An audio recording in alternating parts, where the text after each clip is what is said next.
Hello everyone.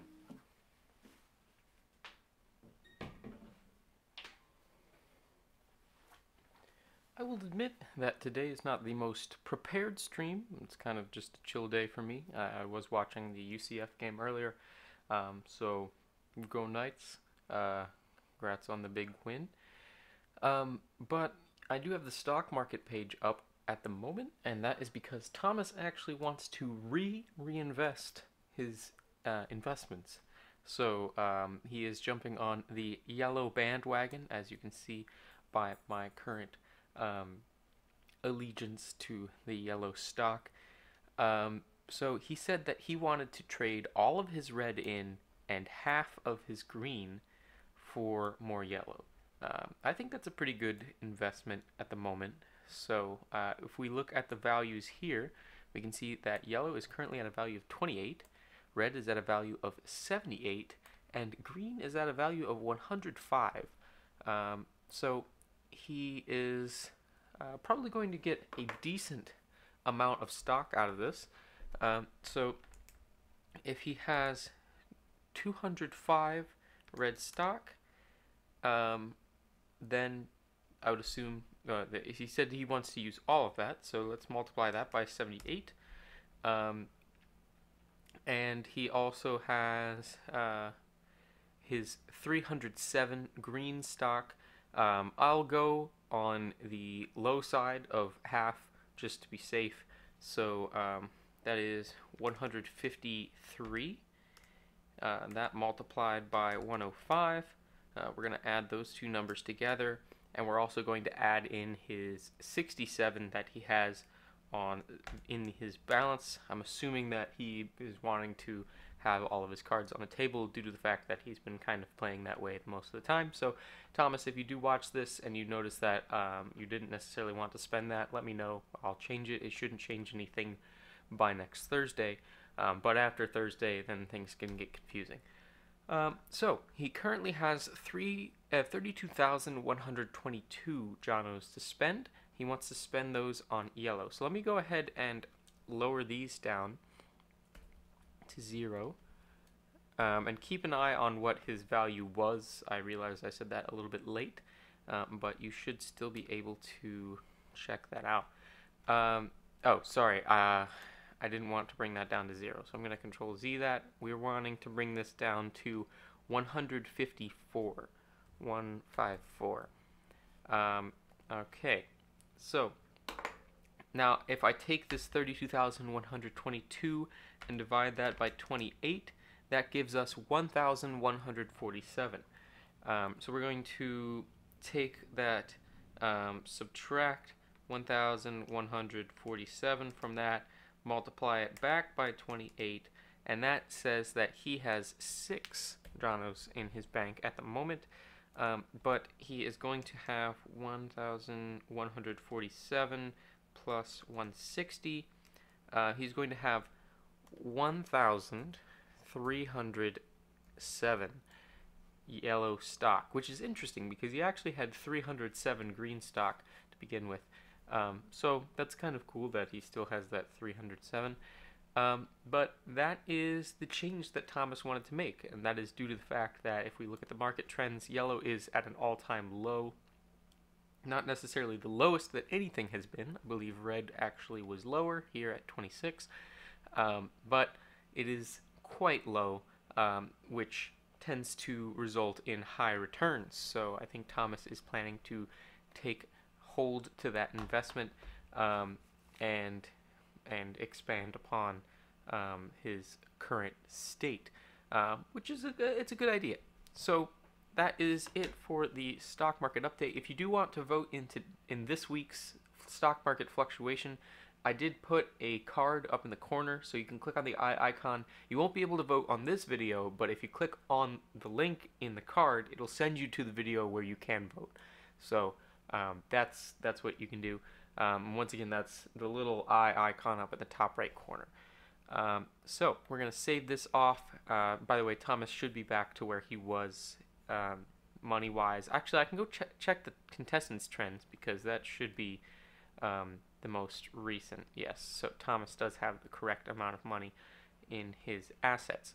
So, as I said, we're saving this off. We're closing that out, and I realized I did that while I was still screen recording, so that's great. But yeah, we're gonna pull up Paint, and we're gonna get into. I still have. I guess what I should do what's fresh on my mind first. So we're going to go to the Q&A page, and we're gonna talk a little bit about Florida water birds. I'll let the barking subside.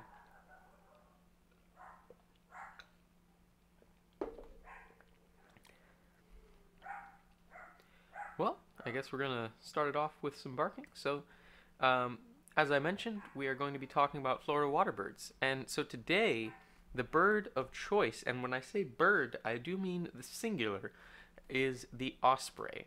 Now, this is not the offspring, much like the band. This is the osprey, also known, aka, as a seahawk, much like the football team. I've also recently realized that these are also somewhat called fish hawks. That is 2 words, I believe.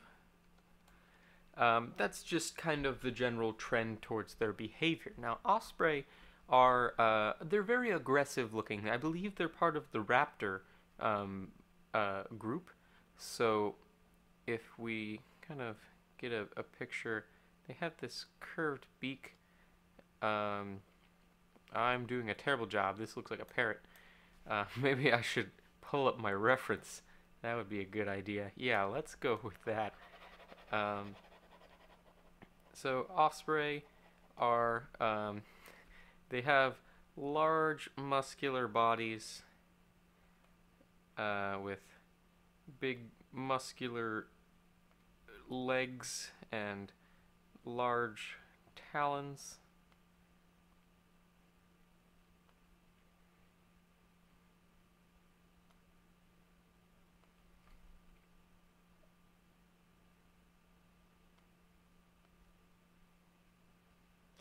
And so you can imagine that if something has this big of talons, then you probably don't want to mess with them.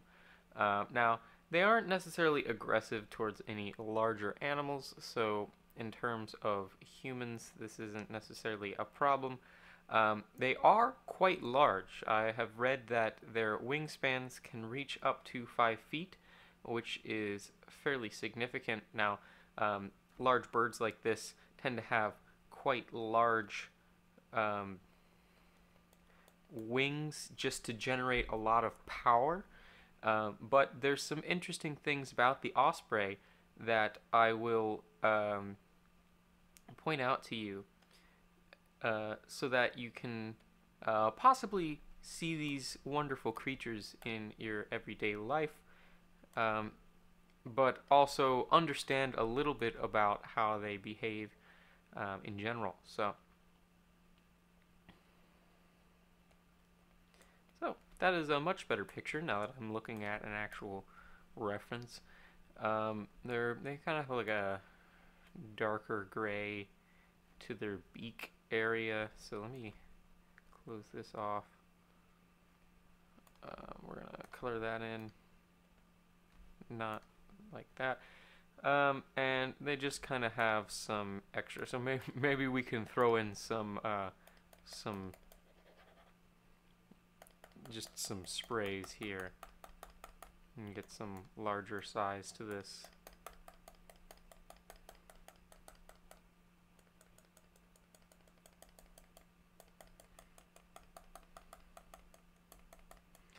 And they have a slightly yellowish hint to their feet. I did not complete that line.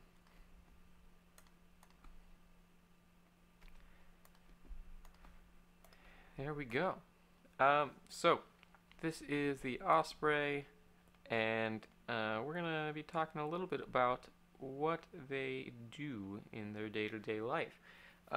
And one of those things is make Jono jealous, because if we are talking about their normal behavior, we're going to have to set the scene a little bit. So I'm going to clear this picture off, and we're going to draw a little lake here. And you can imagine that we have maybe, here is the land. It occurs to me that I have a very large window right now, so that's probably not going to work, but we can color this in like so. So this is the water. Just imagine that there's some sky up here and some grass here, and we have a stand-in Jono with his fly rod, and basically Jono is trying to catch some fish in this pond. But there is one thing that he does not have that the osprey does, and that is very, very precise, evolutionally optimized vision. So I do have decent vision, but in terms of the osprey, which I am now going to shank the actual appearance of,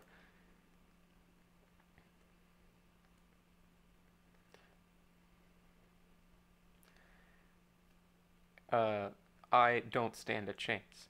And so these birds, they tend to fly fairly high above the water, and they are able to spot fish from that distance, judging very precisely the actual size and distance to that fish. And what they will actually do is turn into somewhat of a V shape for aero and hydrodynamics and plummet to the surface of the water, splashing into the water, scaring the poop out of me, and proceeding to fly away with a large fish that is much larger than anything I have caught all day, or possibly in my entire life. Now, this is a common occurrence because these osprey are quite they are quite tuned for the job at hand, and so you will often see them flying by with some fish in their talons. But I often have daydreams of what might happen if the bird itself were to lose focus on its grip and perhaps drop the fish it is currently holding onto oncoming traffic. I would imagine it would be quite a scene, but it would be a scene that would differ between, let's say, a semi and a convertible.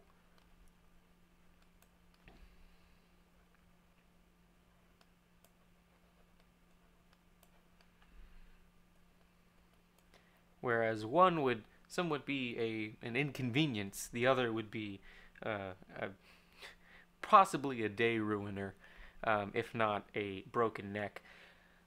So that is the interesting behavior of the osprey. Another thing is that they do like to perch. Often, if you see in Florida, for some reason, we have a lot of these tall concrete poles that are used for high air transferring of power. So they have power lines going in, but I believe it's on purpose. There is usually a small platform that is left on these poles, and I think it's somewhat of a nod back to nature, saying thank you for this airspace, and we will allow you to use this as a nesting ground. So the osprey will tend to build their nests up in these high poles, um, or perhaps if you see any of the stadiums, they tend to have the big poles with the big strings of lights like so, and almost invariably there is a just a big circle of sticks at the top of all of those poles. And you may start to think, well, that seems to be somewhat dangerous, but no, birds have figured it out. And for some reason, unless there's a large storm that comes through, or perhaps two, um, we don't have, we don't usually see these osprey fall from their high perches. But they don't always just nest in these high areas. You do see them just kind of hanging out. And so, one thing that is quite common is if you have a large bridge, say over Lake Jessup, that is a lake in the Orlando area, um, then what you'll see is there is actually a lot of, so this is a road, and then there's a bridge. There's a lot of street lights, and if it is a nice day out, then what you'll find is that the osprey will just use these street lights as kind of a dining table. So they'll actually, I'm going to draw in brown just to stand out. They'll stand here, and they'll have their little fish, and they will just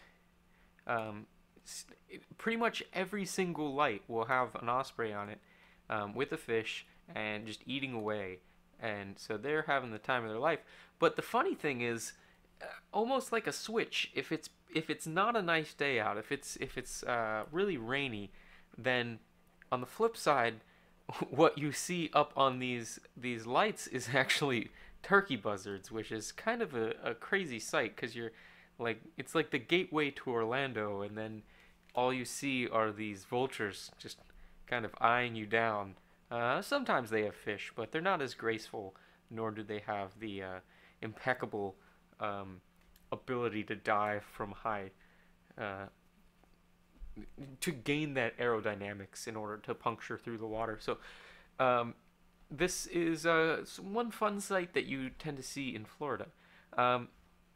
There is actually a fairly well-known osprey who his name is Otis, and he actually lives at the T Pier in Sanibel. Sanibel is a small island by Tampa. So if you're ever at the T Pier, which is a fishing pier in Sanibel, you may be able to say hi to Otis.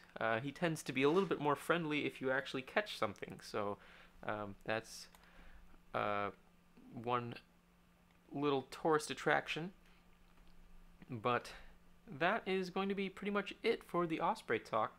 If there is any specific bird you want me to cover more than another, I will make sure to get it into this series, but we are kind of running out of birds. I know we do have the herons and perhaps the stork crane conundrum, but that's starting to, other than the herons, we're starting to push further away from the actual water birds. So I want to keep on the theme. There's also always the waterfowls, but to be honest, most people just see a duck and think duck, and I wouldn't say that I'm too far out of that community, so we'll see. Perhaps I can actually go and do some research myself. But for now, we're going to be moving on to the second section of the stream. Well, I guess third if you count the stock market. So, for this new section, we are going to talk about motivation. But we are not going to talk about the normal kind of motivational talks, I guess.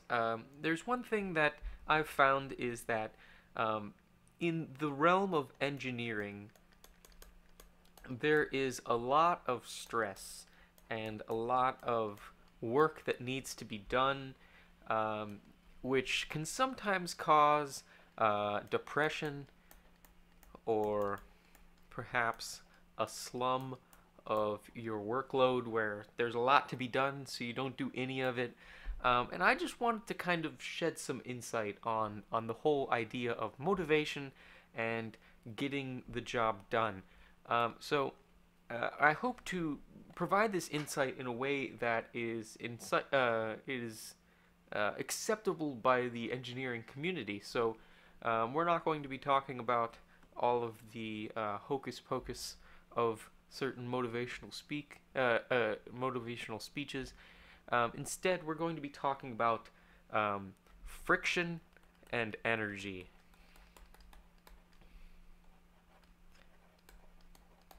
Not sure why I didn't capitalize energy, but I capitalized friction. When it's funny that we normally talk about friction as a small f, but let's ignore that. We will start by talking about friction. So if you will recall from your physics class, or perhaps dynamics, or I'm trying to think of other things that would involve friction. Yeah, I feel like dynamics is the big one. You will know that there are actually so first off, I should show the equation. So as I mentioned, we have a small f, and then we are going to have our normal force, that is an a, not an n, times some constant k, and we're going to put that. And so this is a funky way to put it, but this constant k is something that we find experimentally. So with friction, when there are two different scenarios that are the main scenarios we come in.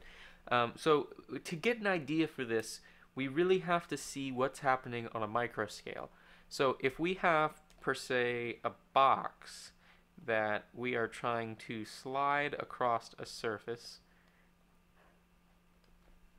and I'm just going to kind of garnish this box slightly so that we can color it in and make it look nice.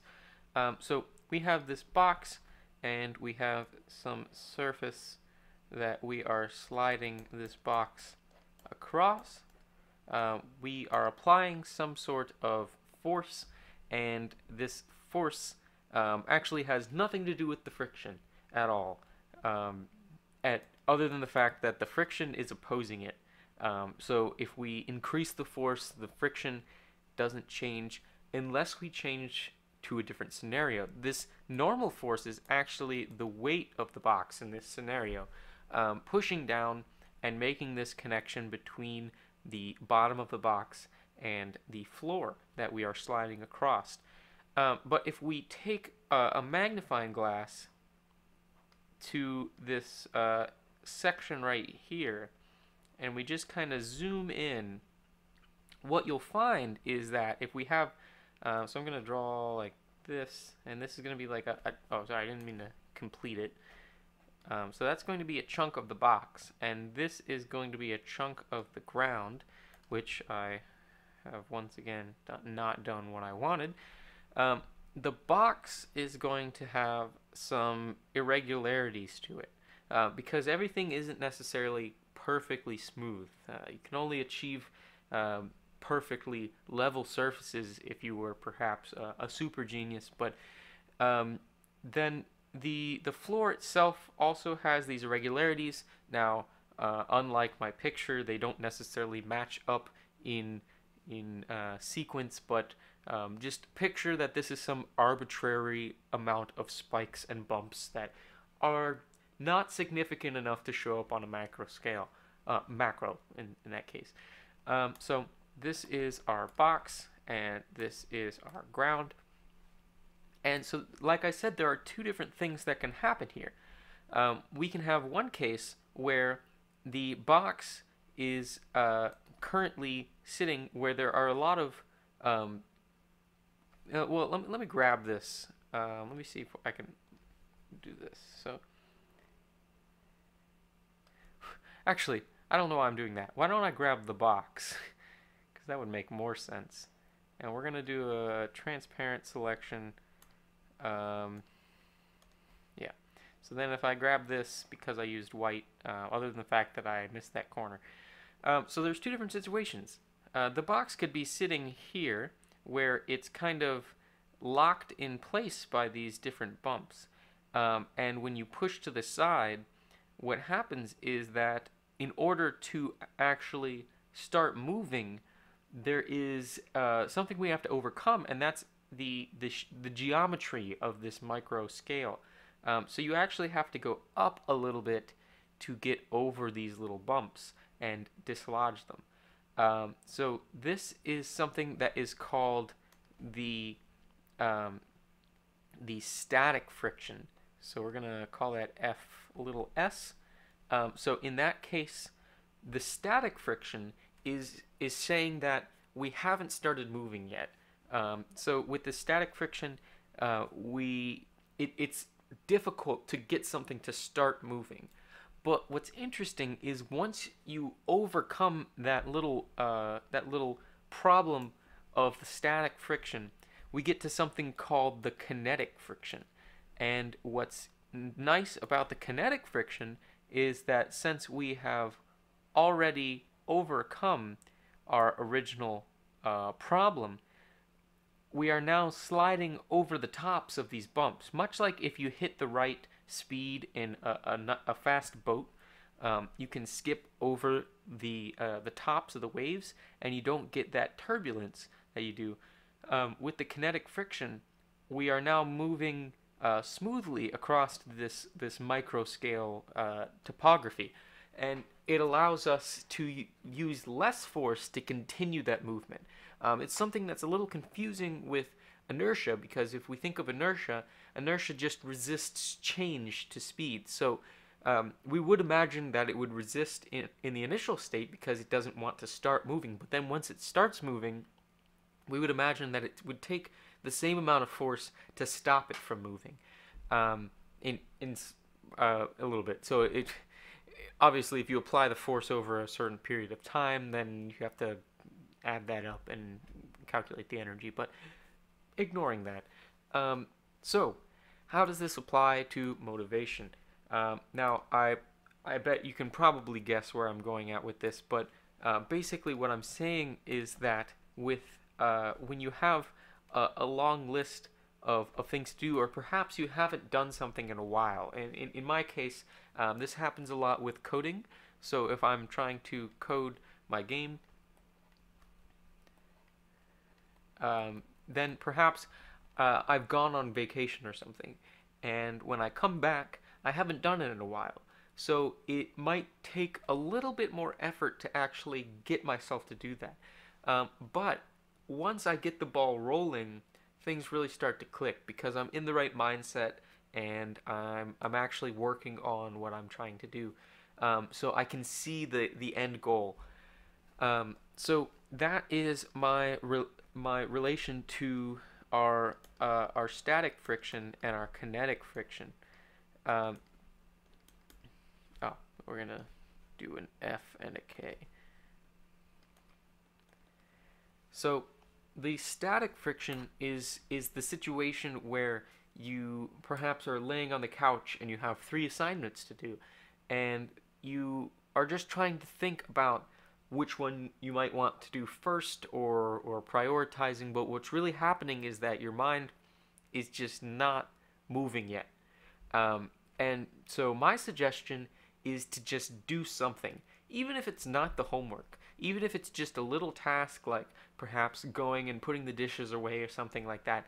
Just get the ball rolling of being productive, and things will start to be in that kinetic mode where perhaps you're already in the mindset of working on something, and you can overcome that initial it's a lot easier to continue that trend of momentum and motivation.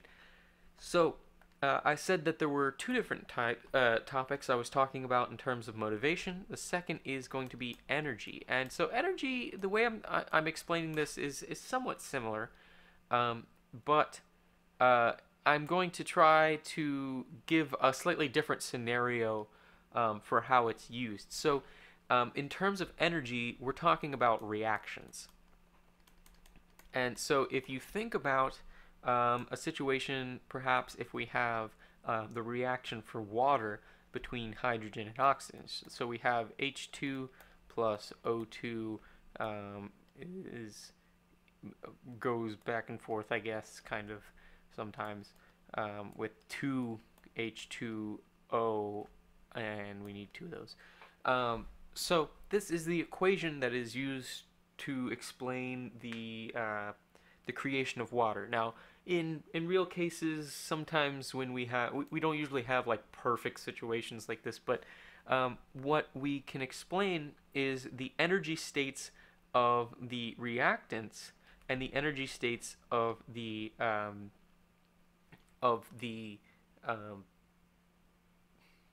products. Sorry, I don't know why I blanked there. And we can create a little graph of explaining what happens during the reaction. Now, in the case of water, which probably is a bad example, we have these states, and I guess it's not that bad of an example because there are situations where this will work. So basically, the picture for this graph that I'm trying to picture. So this is time, this is energy. Is like so. And basically what this is if you remember from perhaps the second law of thermodynamics, the system pushes everything towards a lower energy state. Like everything wants to be spread out. So if there's more energy, it's kind of like being at the top of a hill. If you're at the top of a mountain and you put a ball there, it's going to go down. That's because of gravity, but it's similar. The potential, the energy potential in the chemistry is there, and we want to be in a lower state. But what you'll see in this picture is that the gradient actually initially goes up.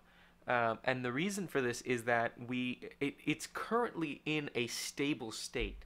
And in order to make the reaction, we need to unstabilize that. And what's happening, and so water isn't actually the worst example because we have two diatomic atoms. These atoms really want to be together. And in the case of the hydrogen, that's not too bad because the hydrogen's already together. But we really need to break these atoms up individually so that we can make the new molecule. And so that's going to take some initial energy. But once that energy is put in, we can start going back down this gradient, and what happens is it actually gives off more energy than you put in.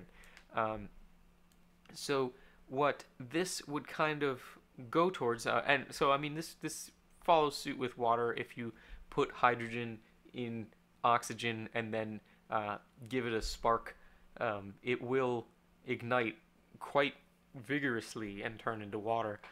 So this is a situation where we have certain input characteristics of the environment.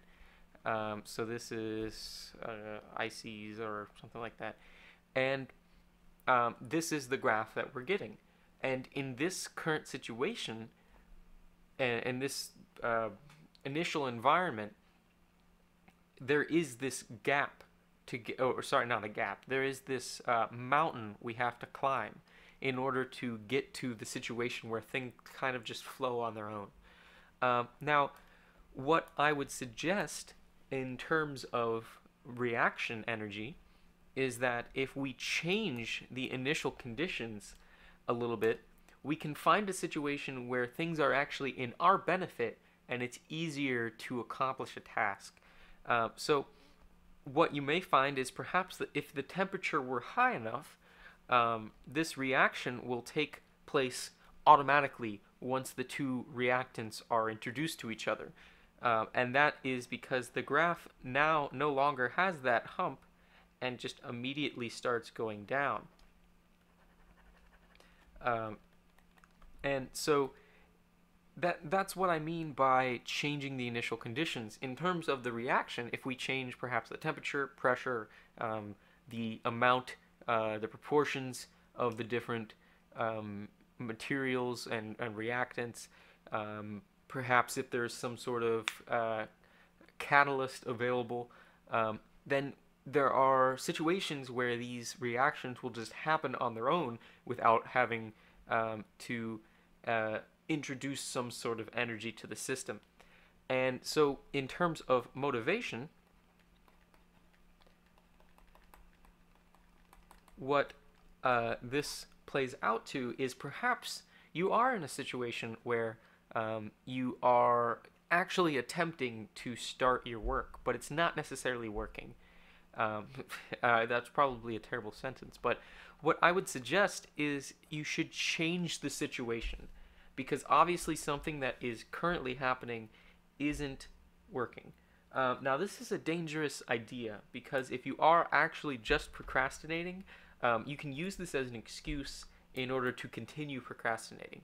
But I live by the philosophy that if you are tired, it's not worth it to attempt to put in the work because you're just going to get unsatisfactory work out of yourself. If you do have the time, it may be worth the risk to take a small nap and produce possibly less but more quality work.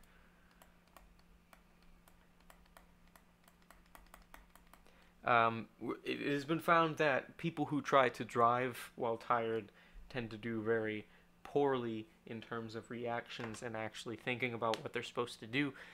So, a situation where you are initially tired may not be the optimal situation for trying to complete a task. So, changing those initial conditions can significantly improve the actual outcome and the amount of effort needed to reach that outcome. So that is pretty much everything for my motivational speech, I guess. And I'm going to be moving on. We are going to do the random drawing section. So I'm going to clear this off and get that set up. We do need to switch to the paint window. There we go. I mean, we have the paint window up, but the drawing window. So I believe I was proactive in actually removing the previous words, and we haven't done this in a while, so I will have to just kind of assume that I have removed the words. So we are going to be doing the random drawing section, so I will get the random number generator up and running. We are starting to run out of words, well, not necessarily run out, but we are starting to have more crossed out, so it may be possible that we'll have a lot of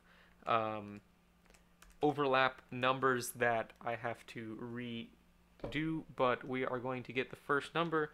That number is 24. Thankfully, we have not done this before. It is the word coffee. Our second number is going to be the number 6. 6 has been used before. We have the number 15. 15 has been used before.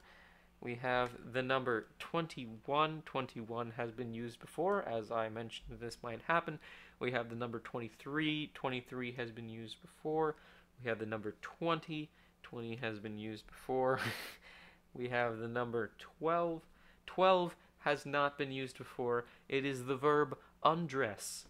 And then our adjective slash adverb, our first number is 22, which has not been used before, thankfully, and that is the adjective chubby. So we have coffee, undress, and chubby. I am gonna try and tiptoe on the safe side for this. Don't want to make any offensive gestures in terms of my drawing, but we do need to accommodate for all of the current random words that have been selected. So we do need to brainstorm a little bit on how we're going to tackle this this task. I'm trying to think. I know that we do. Well, I think that um, we can we can probably do this fairly easily. So let's say we had some person of unspecified gender in a somewhat pear shape, and they have recently consumed a large quantity of the uh, dark roasted brew. They are so you can see that there are some empty cups here on the table. And as you may know, if perhaps these were frappes or some sort of sugary drink, and that would not necessarily do too well for the waistline. Um, so, but I'm pretty sure even like dark coffee, if you drink a lot of it, probably not too good for you. I do have somewhat of a problem with caffeine, although I don't like coffee. Coffee is not one that is on my taste palette. Um, my sister is actually, I wouldn't say allergic to caffeine. She has some problems with uh, her uh, cardiovascular system reacting quite rapidly to caffeination. But I probably have similar problems. I just liked Mountain Dew too much. So just imagine that these are coffee cups, and then this is like the inside of the cup, and this is the bottom of the cup. So I'm gonna differentiate with that. And maybe there's a little bit left over spilling out of this cup here, but as we mentioned, we have some non-gender specified humanoid figure that is now maybe they have some hair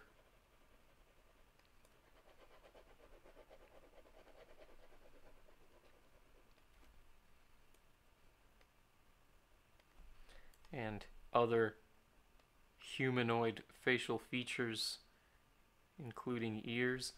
But they have consumed a large quantity um, of coffee, and they are now attempting to remove their clothing. Um, Now, I would imagine that if there were a strange situation where one were to keep the same set of clothing on for a long period of time, over the course of which they were to consume a large quantity of said brown liquid, um, it would be quite difficult for them to remove their clothing. So if we think of, I'm trying to like a sleeve there. I'm not sure how this anatomy is working, but you know, maybe the coffee has done something strange. Um, so they would have gained some uh, width.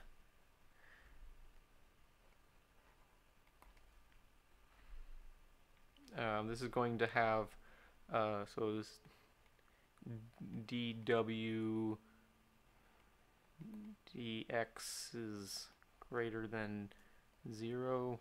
It's increasing. Um, so as they attempt to move their shirt up and over their head, they may find that there is some difficulty, even if they are in some sort of Dr. Eggman like mech suit that I will somehow turn into jeans, which, I mean, to be honest, jeans are difficult to get on in the first place. Um,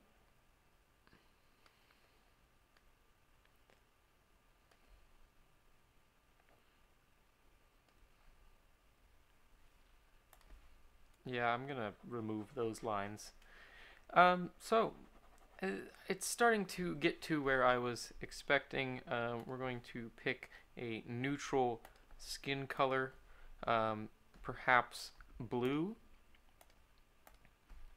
And so now we have created a Smurf, and we will just kind of roll with it.